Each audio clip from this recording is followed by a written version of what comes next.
we talked about communism a lot there, and it's very important to understand, especially as we move into the 20th century, but it's not going to be the dominant ideology of the 19th century. So it's actually not that popular for now. I just need to talk about it now because it is developing out of the Industrial Revolution, the period we're talking about, and it will become important later on. The more dominant ideologies of this time period that still continue to this day are liberalism and nationalism. Liberalism and nationalism. And these are ideas that most people listening to this lecture will actually believe in. You may not ever refer to yourself as a liberal nationalist or something like that. You may not have heard these ideas spoken about this way. But once I describe what they are, there's a good chance you'll say, oh yeah, that's pretty close to what I think. So these are the ideas that are really becoming powerful, especially in the 19th century, that are still very much with us today. So the first one is liberalism. Now, one thing I have to say straight away, I have to be very clear, is that the word as defined here is probably different from how you're used to hearing it talked about, especially in the United States. There's a tendency to equate being liberal with being on the political left, and particularly being supportive of the Democratic Party. That's not what I mean by liberalism.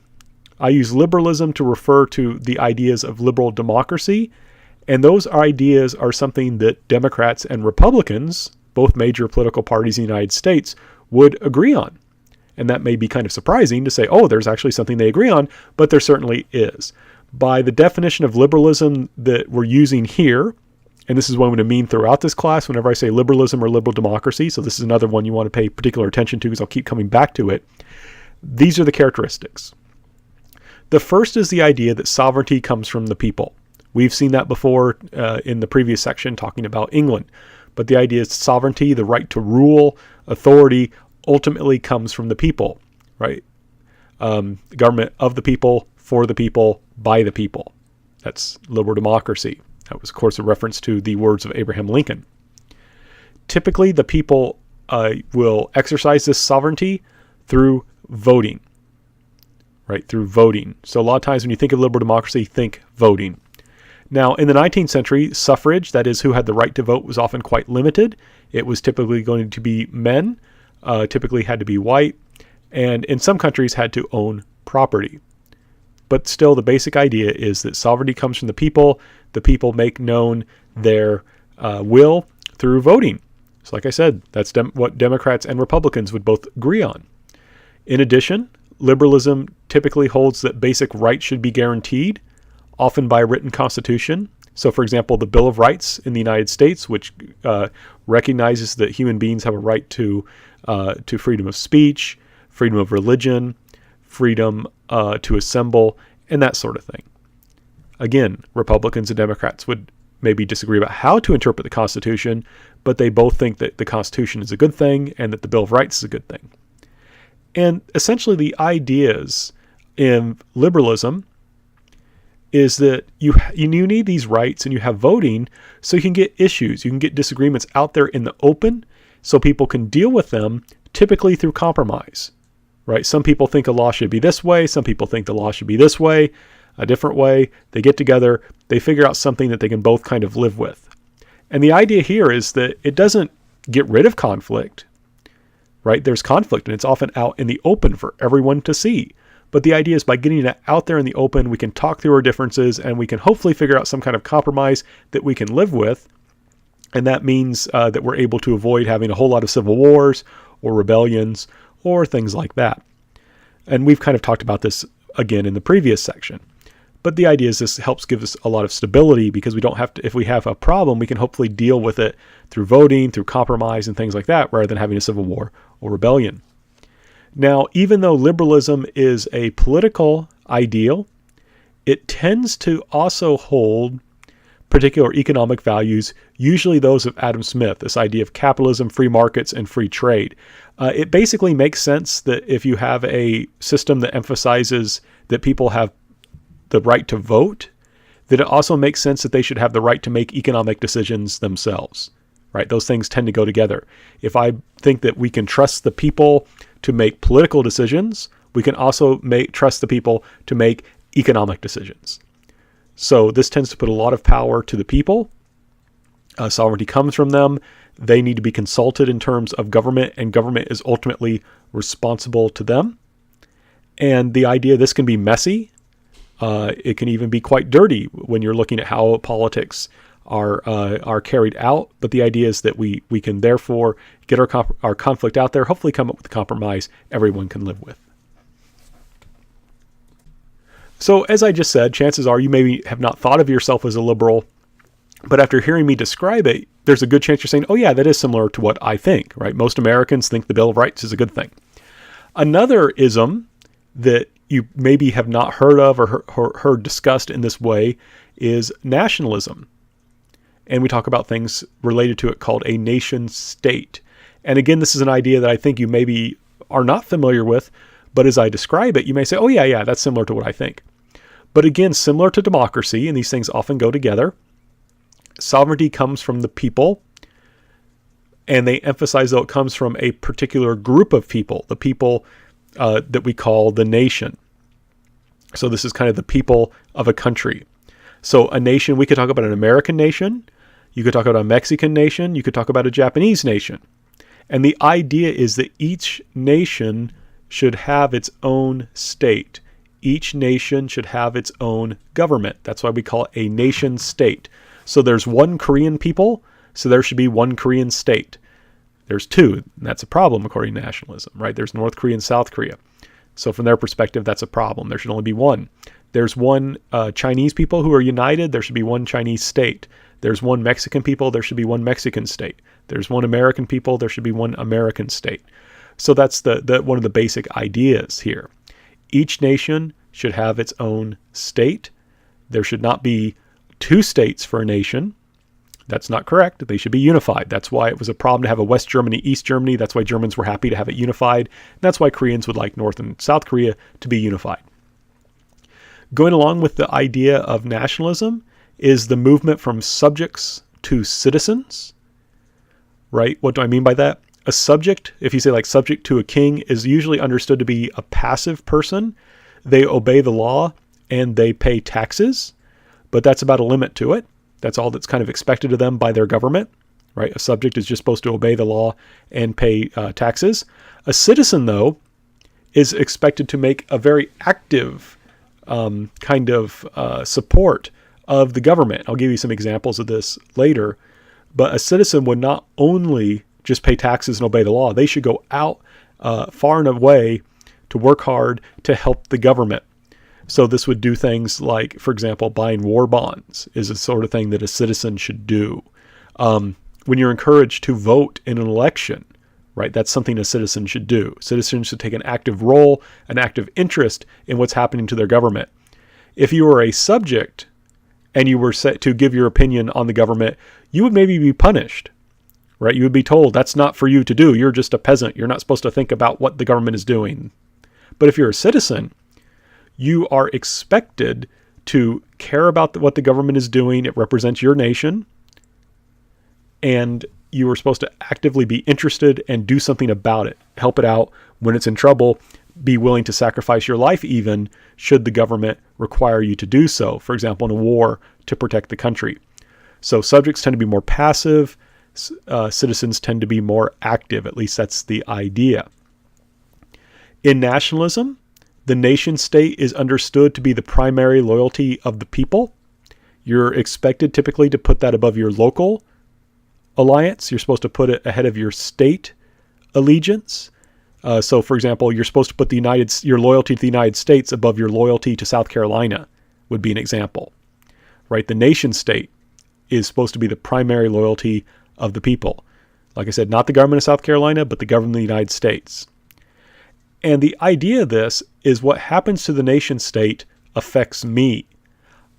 I should be willing to sacrifice for the good of the nation state because ultimately whatever happens to it affects me. A subject doesn't care much about what happens to the government because it doesn't really matter much to the subject who he or she pays taxes to. But to a citizen, it does matter, right? That's the citizen state. And whatever happens to that nation state is understood to affect me because the state represents my nation. If my state is strong, the nation will benefit. If my state is weak, the nation will suffer. So if you're a member of a weak country, if the state that protects your nation is weak, people will bully you, will treat you badly, will invade and take over your country. On the other hand, if your nation has a strong state, that state will protect you from people who might want to come in and bully you and take over your country.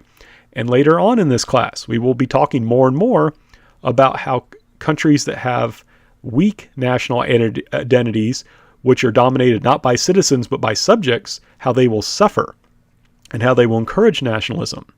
Because in the end, nationalism makes a country, it makes a government powerful. Right? If you have a group of people who are citizens, who are actively interested in what happens to the government, are willing to sacrifice to help that government because they believe that whatever happens to their nation state will impact them, that country will be that much more powerful. Certainly more powerful than than a country which is inhabited only by subjects who don't care or who are uninterested. And you notice I have this image on the right that is a Filipino flag. My wife is from the Philippines, so I like using examples from the Philippines. But you can see there, this is kind of an idea of how you, I think this helps to unpack some of these ideas. You have a group of 3 Filipinos, and they're all united together holding this flag. And they're riding a carabao, which is a water buffalo, and it's kind of the symbol of the Filipino people. It's an animal that is considered a good animal. It works very hard to help people farm, so that's kind of the symbol of the Philippines. And so that's kind of the idea here. And typically, a lot of times in countries, you'll usually have a little boy and a little girl represent the nation. That's harder to do in a country like the United States because we're a multi-ethnic nation, right? There's lots of different kinds of people. But in countries where people are ethnically relatively homogenous, you often will only have 2 people. Like Korea, they would just have a little boy and a little girl. But what's interesting, the Filipino one, they have a 3rd child, the child on the far right. He is meant to represent Muslims, right? Most Filipinos are Christians, and that's represented by the boy and the girl on the left. But they want to also include Muslims in the nation state. So that's why you have the Muslim boy on the right. But the idea is that they're supposed to say, you know what?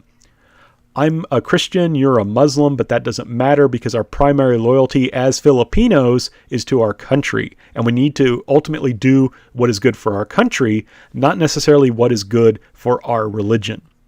Right? So you can kind of see that idea there. Now, I put nationalism and liberalism together because they often go together. Right? There's a very good chance that as I've been explaining these ideas that you've said, oh yeah, that's very similar to what I think. And you say, wow, I agree with both. That's what I mean. You're a liberal nationalist. This is because these ideas tend to go together, right? The idea of a citizen who is actively concerned with his or her country and is willing to sacrifice for that country and is supposed to care about the government, that goes along really well with democracy, right? In democracy, it's the same kind of thing. Government of the people, for the people, by the people. Democracy and nationalism go together really, really well. And liberals were often nationalists, in particular because they looked to the nation state as the protector of liberty. Right? The state has a Bill of Rights. The nation state has a Bill of Rights that will protect our people. So these ideas go together. It's very easy to be a liberal, a believer in liberal democracy, and to be a nationalist. They go together quite well. Again, though, I've been talking very theoretically, and I think I need to give you some examples to show how nationalism gives you power. So this is a ring made of iron from Germany, and you'll notice that it has the year 1914 on it. And if you are someone who likes your history, you know, of course, that the year 1914 marks the beginning of World War I. Now, what happened during World War I in Germany, in order to raise money for the war effort, and wars are very expensive, German men and women, husbands and wives, sent their wedding rings to the government that were made of gold. They were not required to do this. They were not rewarded for doing this other than being given a ring made of iron, and that's what you see there, that they could wear to show that they had sacrificed for the country. They did this because they believed in their nation state. They were loyal to their nation state, Germany, and they wanted it to win the war. because they knew that whatever happened to the nation state would impact them. If Germany won the war, they would profit. If Germany lost the war, which it does, and we'll talk more about that later, they would suffer. And indeed, they did suffer. So the key thing here was these German people, because they were citizens, active citizens, because they were nationalists, were willing to give their gold wedding rings, something very precious, to the government in order that the government could have more money so it could better fight the war and hopefully win, which they knew would benefit them in the end. Of course, they lose and then it hurts them. So you can kind of see there how nationalism gives you power. It literally gave the German government more money it could use to fight the war. And to give you another example, it's a very long kind of story, but I'm a Koreanist, and I think this is a good example to give you a kind of modern example. In 1997, Korea faced a major economic disaster, and they had to borrow money from the International Monetary Fund, the IMF, in order to try and fix their economy. And the price of borrowing the money was twofold. They had to pay interest on the money, and as long as they had borrowed the money, they had to follow certain rules many of them did not like, set down by the IMF. So a kind of a program was launched, a campaign, I should say, in which Koreans were asked to donate their gold to the government. And I think it's fascinating because up there in that sign, I'm a Koreanist, I can read Korean, it discusses donating your unused gold, which I think is fascinating, right? Because who has gold that they do not need, right? It's kind of an interesting idea. But the key thing was Koreans were willing to give their gold, and I mean give. This wasn't a loan. They were giving their gold to the government, and so that the government could pay back the loan more quickly, which would allow them to get rid of the rules they had to follow from taking the loans. And of course, if you pay back a loan more quickly, you don't have to pay as much interest on the loan. And the Korean government was successful. Korean people were nationalistic, were active citizens, and so donated their gold to help deal with this situation, help deal with this problem.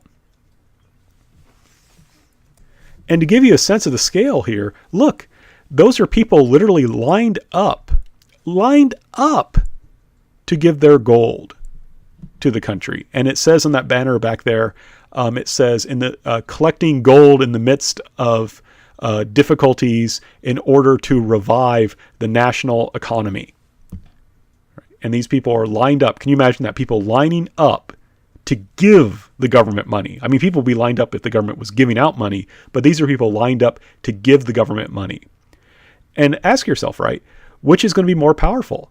A nationalistic country in which people are willing to sacrifice, or a country in which people say, I don't care what happens to the government. I don't care what happens to the country. It doesn't matter. So you can see here the power of nationalism. So now we need to kind of talk about communism and nationalism together theoretically, so we can better understand them and how they're different from each other. So in communism, also called Marxism after Karl Marx, class is more important than nation. Remember, in communism, workers of the world unite. You have nothing to lose but your chains. Doesn't matter your ethnicity, doesn't matter your race. What's really important is class. Therefore, according to communism, French workers have more in common with British workers than French workers have in common with French factory owners. And that's really a striking way to understand the world because, of course, the French and British workers probably can't understand each other, right? The French workers probably don't speak English. The British workers probably don't speak French. They're going to eat different food. They have different national cultures. They probably believe in different religions. But according to communism, because they're both workers, they have more in common than they would with people from the same country who are not workers. So in communism, your basic loyalty should be to your class. In nationalism, it's very different. In nationalism, your primary loyalty should be to your nation, not your class. Therefore, according to nationalism, French workers have more in common with French factory owners than British workers, because the French workers and the French factory owners are more likely to speak the same language, French, have the same culture, and have the same religion and similar political views than they would with the British.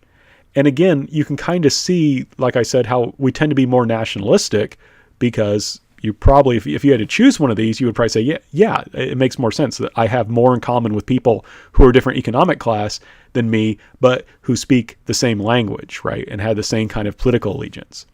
But it's important to understand that theoretically, these two ideologies are opposed. This will become very important later on, because in communism, the idea is that your class is your most important loyalty. In nationalism, it is your nation that is your most important loyalty. So I now need to talk a little bit about nationalism, democracy, and communism in action. So remember, we've been talking about the rising power of the bourgeoisie. You have this group of people, which can include people who are capitalists, can also include, lawyers, doctors, accountants, teachers. Think about this kind of rising middle class, and also to a certain extent, upper class. These people are becoming more powerful in Britain, in England. And the people who already held power, they could have seen that as a threat. If you're someone from the who gains your power and wealth from land, for example, you may not like these bourgeoisie. They may have interests different from yours, right? They may have economic and political differences, and they may not want these bourgeoisie to have power. And the problem is, you can have instability in society when you have a group that's growing in power. You could say a group of new power people. But if the old power people won't recognize their power, this can lead to instability, right? So, if the industrialists are getting stronger, but the people whose land is based, or whose power is based on land, are in power and don't want to recognize or give those people greater decision making, give those people more power in politics, then that rising power might try and rebel. What's interesting, though, and this is one thing that makes democracy so important, is that typically as a new group rises to power, the democracy will change, will compromise in order to deal with that rising power, and that will bring in stability. So as the bourgeoisie rose in power and England became wealthier and more influential, rather than trying to exclude them from the democracy, they were included. And that made them supporters of the system rather than opponents of the system. Right? So let me give you an example. In 1832, and you don't have to remember the year, in 1832, there was a Reform Act which increased male suffrage. And that basically meant that more members of the bourgeoisie were able to vote. So what that means is that turned those people from being possibly opponents of the government, people who would say, I don't like this government, it doesn't represent me, I don't care what happens to it. It turns them, by including them, by giving them the right to vote, into supporters of the government. Suddenly they say, I have a right to vote. I have a right to participate in this democracy. This is my government too. This is my government as well. So the key thing is here, and I don't want to say this was necessarily easy. There could be riots, there could be fighting, but in the end there was no civil war, there was no rebellion. The old power in this 1832 Reform Act was willing to expand the number of people who could vote. And that's a big deal, because when you expand the number of people who can vote, the people who used to be able to vote, they lose a little bit of power, right? Whenever you expand the number of people who can vote, that means each individual vote is worth a little bit less.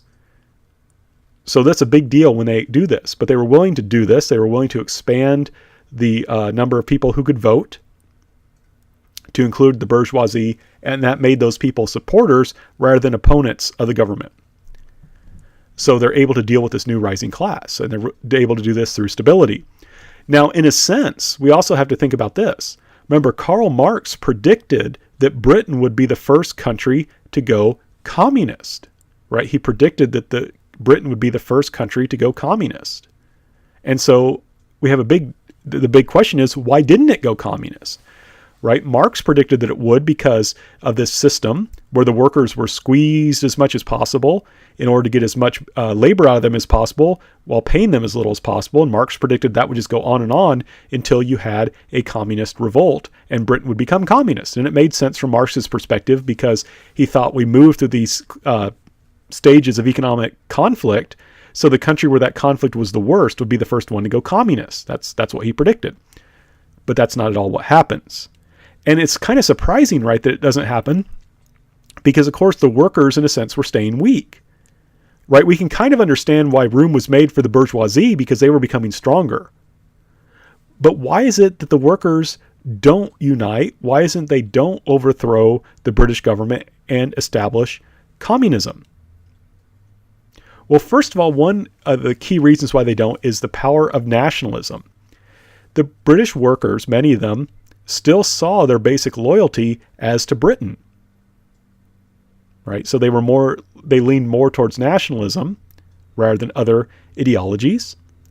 But also what's key is, I think, is this, is the people of Britain who were not workers saw these fellow workers as Britons, right? They looked at these workers and said, these people are also Britons. So if you were a member of the bourgeoisie, a middle-class person, you didn't look at a British worker and say, oh, that's a working class person. They have nothing to do with me. I don't care that they're suffering. What is it to me? No, you didn't think that way. Instead, you would think, oh, that person who is also British is suffering. Something's wrong. They're being treated badly. There's something wrong with our economy. There's something wrong with our society. We need to do something, right? We need to do something. We need to help them, right? So instead of seeing the world through class and saying, oh, who cares about these British workers? I'm only going to care about the bourgeoisie because I'm bourgeoisie. They saw the world through nation and said, oh, these are my fellow British people. I need to help them. So in response, the British government reformed more. For example, in 1867, there was another Reform Act which allowed even more people the right to vote. And increasingly, as more and more British people got the right to vote, they passed laws more friendly to workers. For example, remember how I said there's this problem. If you're a nice factory owner and you want to pay your workers well, someone else will pay the workers less, produce the same item that you're producing, and drive you out of business. But one way you can fix that is pass a minimum wage law. A law that makes it so that everyone has to pay a certain wage. That way, and if that wage is set at a fair wage, then you're in good shape. You can pay the wage, feel good about it, and you won't go out of business because everyone else has to pay the same wage. Likewise, you're employing children because they work cheap. You don't like doing that, but you don't have any other choice. Well, pass a law that says you can't employ children. Then you're in good shape. Let's say you want to install safety devices, but the problem is that will raise costs. Well, what if it's made a law that everyone has to install the safety devices? Then everyone's still on the same level. It doesn't make you less competitive. You can stay in business. So democracy and a sense of nationalism that made British people concerned with each other no matter what their economic class is going to lead them to be willing to pass laws that are more friendly to workers. And this will lead in the end to a rise in real wages for workers. Workers will become increasingly wealthy. I perhaps shouldn't say wealthy, but they'll get more and more money. Their real wages will go up. Their lives will get better. And as their lives get better, they're certainly not going to be interested in a communist revolution. Poor people without property want communism typically. But once you have people, especially when workers get something like a middle-class lifestyle, they don't care about communism. So we're going to see what happens here is that even though Britain was predicted to become communist, the ability of democracy to compromise, to make changes, and this is shaped around nationalism because people say, oh, we're all the same nation, we should care about each other. That's going to lead to changes in society that make things better for the workers so they do not go communist and we don't have a communist revolt.